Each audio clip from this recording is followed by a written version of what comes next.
하나님께서 우리에게 주신 말씀은 사도행전 28장 1절부터 15절까지 말씀입니다. 사도행전 28장 1절부터 15절입니다.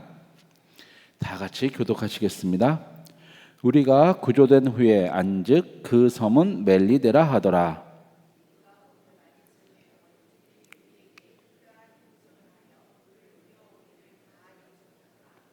바울이 나무 한 묶음을 거두어 불에 넣으니 뜨거움으로 말미암아 독사가 나와 그 손을 물고 있는지라.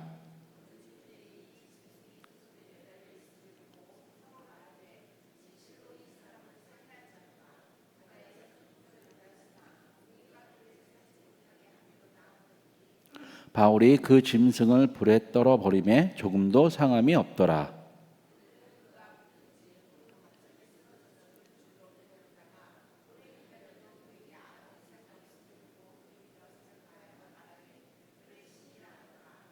이 섬에서 가장 높은 사람 보블리오라 하는 이가 그 근처에 토지가 있는지라. 그가 우리를 영접하여 사흘이나 친절히 머물게 하더니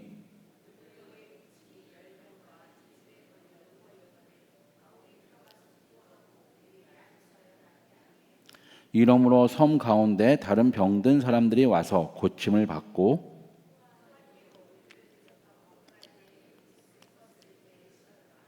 석 달 후에 우리가 그 섬에서 겨울을 난 알렉산드리아 배를 타고 떠나니 그때 그 배의 머리 장식은 디오스고로라. 거기서 둘러가서 레기온에 이르러 하루를 지낸 후 남풍이 일어나므로 이튿날 보디올에 이르러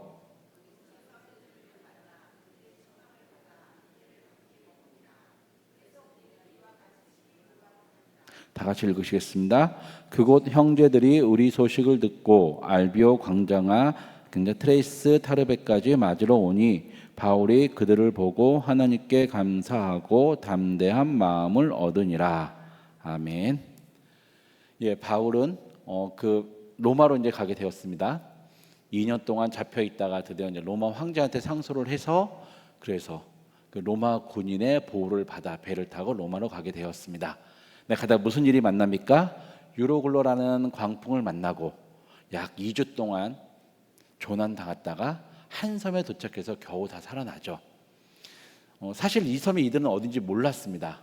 그래서 이들은 섬에 상륙은 하긴 하지만 걱정이 있었을 것입니다. 그들이 지금 로마 제국의 치하에 로마 제국의 지배를 받는 곳이 많지만 로마의 적대적인 곳도 많습니다. 만약에 그들이 상륙한 곳이 로마의 적대적인 곳이라면 죽을 수밖에 없는, 그리고 이때의 숫자 사람이 276명입니다.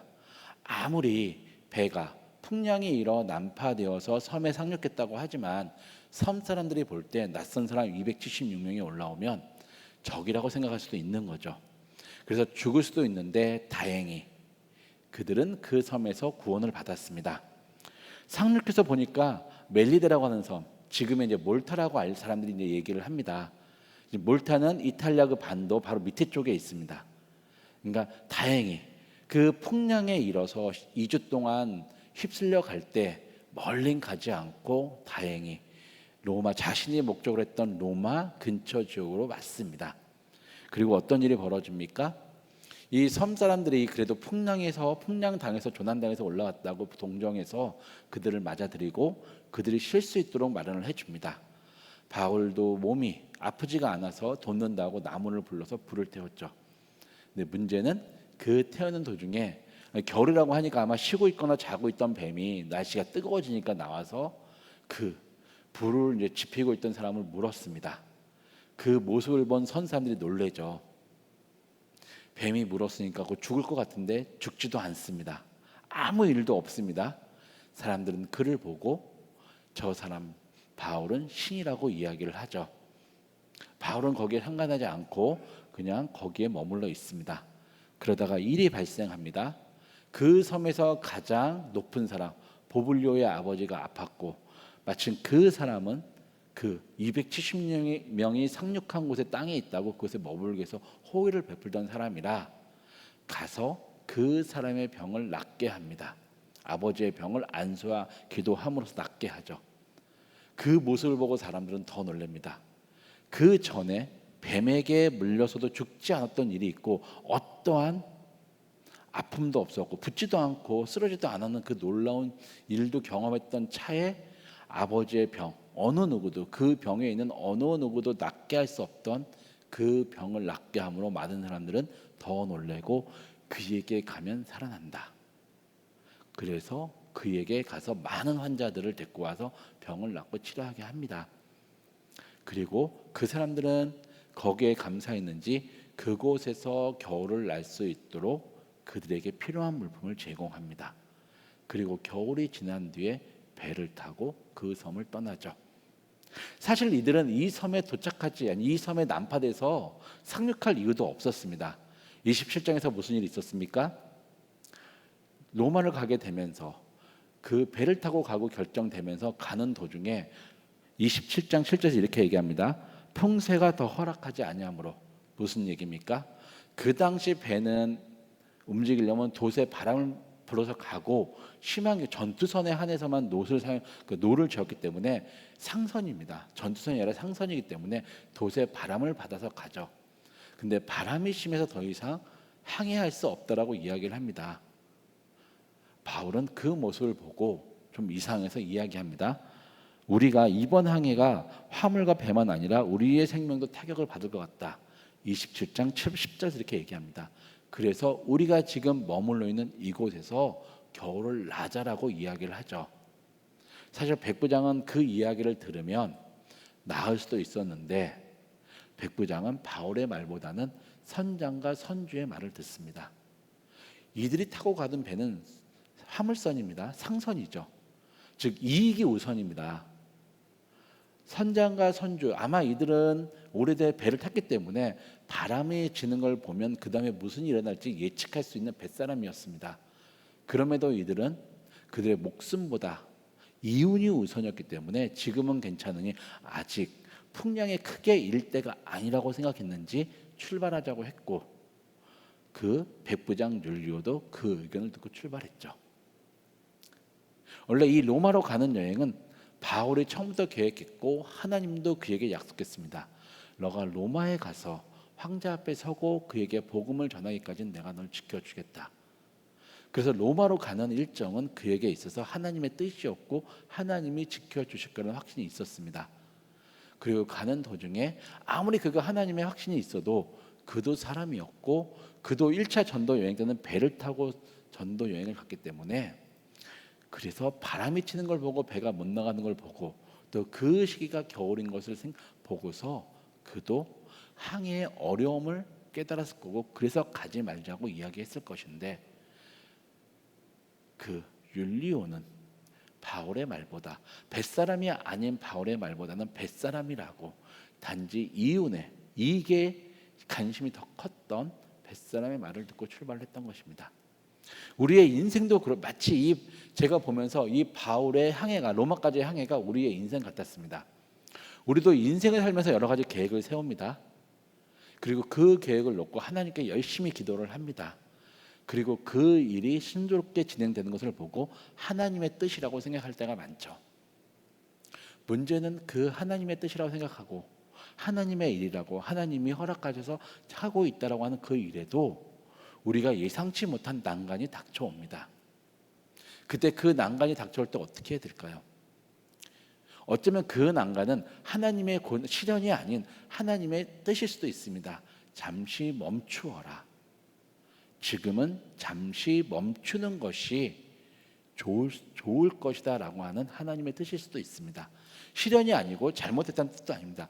잠시 우리가 지쳐서 쓰러질 것 같고 탈진할 것 같고 영어로 번아웃이라고 그러죠. 너무 열심을 내서 열정이 다해서 지쳐서 쓰러질 수도 있기 때문에 잠시 쉬라고 하는 하나님의 뜻일 수도 있는데 우리는 하나님의 뜻을 보고 생각하기보다는 어쩌면 그 선장과 선주처럼 지금 이것에 되고 있는 것에 만족하고 그 전조, 그 흘러가는 흐름을 알지 못해서 모르고 진행하는 경우도 있습니다.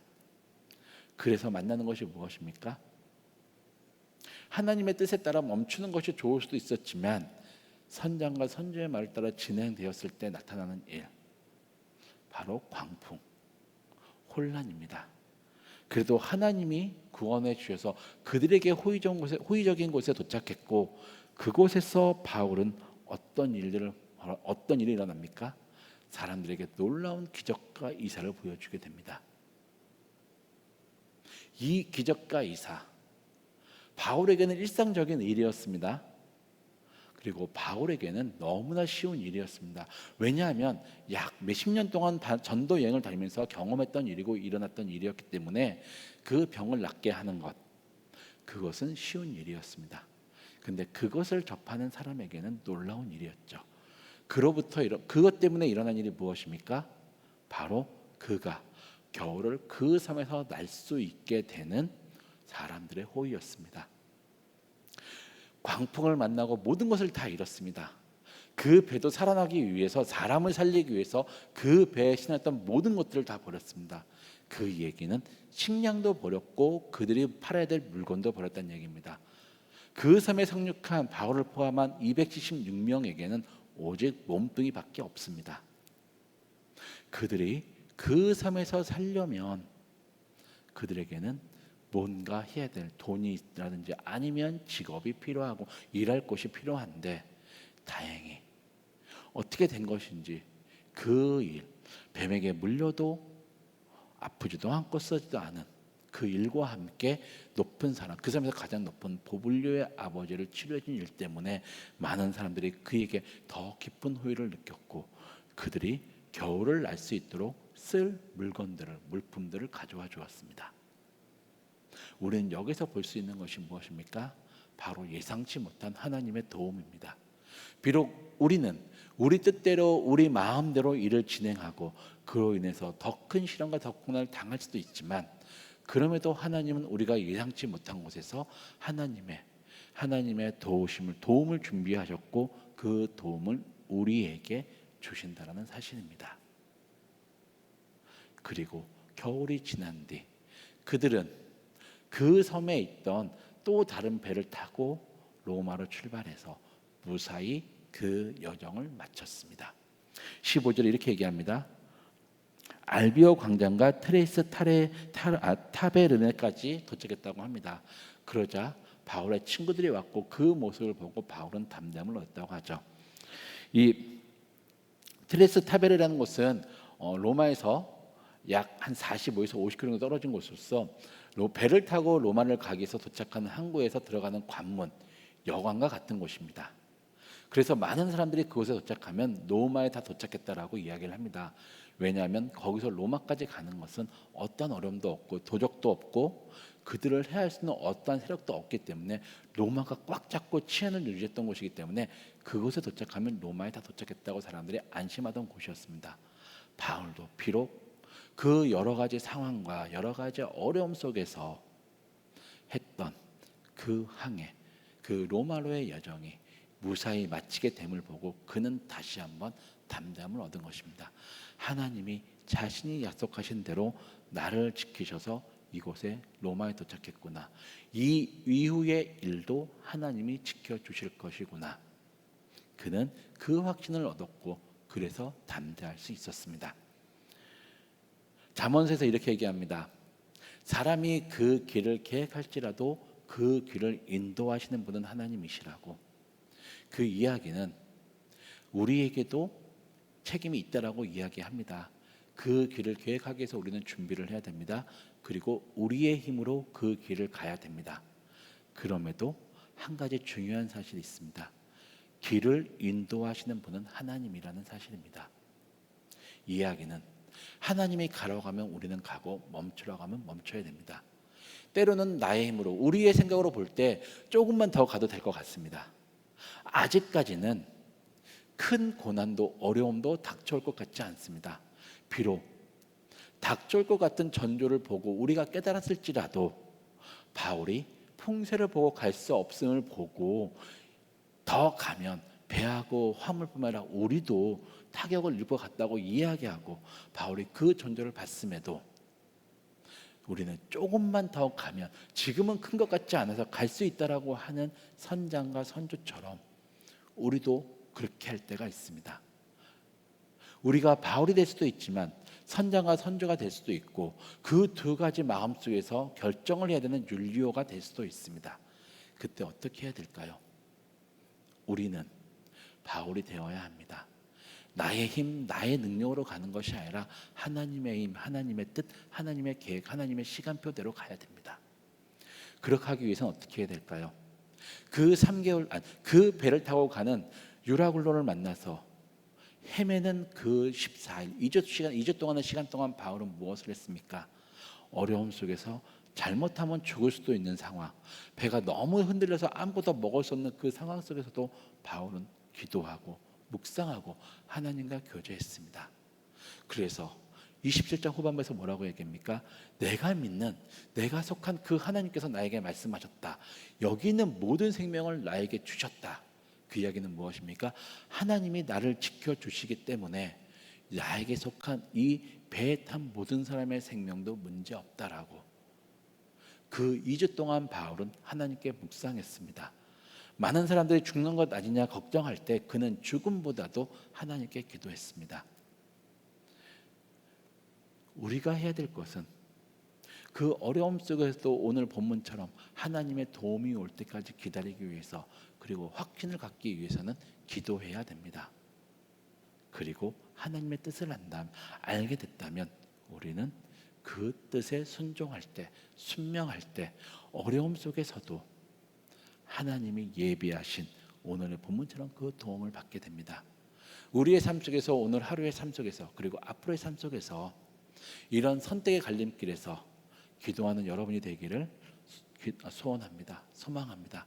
그럴 때 하나님이 계획하고 하나님이 주신 것 같다는 그 우리의 삶, 우리의 일 속에서도 힘들고 쓰러지고 넘어질 때 하나님이 주시는 그 도움을 받아 다시 한번 그 길을 갈 수 있는 여러분들이 되시기를 소원하고 축원합니다. 기도하시겠습니다. 하나님 아버지, 바울처럼 되기를 원합니다. 그 우리의 인생의 길에서 선택해야 될 그 갈림길에서 바울처럼 기도하며 바울처럼 하나님과 동행할 수 있도록, 하나님의 뜻이 무엇인지 물을 수 있도록 우리를 지켜주시고 붙잡아 주시옵소서. 그렇게 하여 정말 하나님의 뜻대로 우리가 그 인생의 우리의 길을 갈 수 있도록 지켜주시고 붙잡아 주시옵소서. 때로는 하나님의 뜻에 따라 갈 때에도 닥치는 그 고난 속에서 나의 힘, 나의 생각, 나의 지혜로 그것들을 해결하기 위해서 부딪히는 것이 아니라 하나님이 이끌어 주심, 또 하나님의 도우심을 바라며 기다리며 기도하며 하나님의 뜻을 묻는 우리가 될 수 있도록 지켜주시고 붙잡아 주시옵소서. 예수님의 이름으로 기도드렸습니다. 아멘.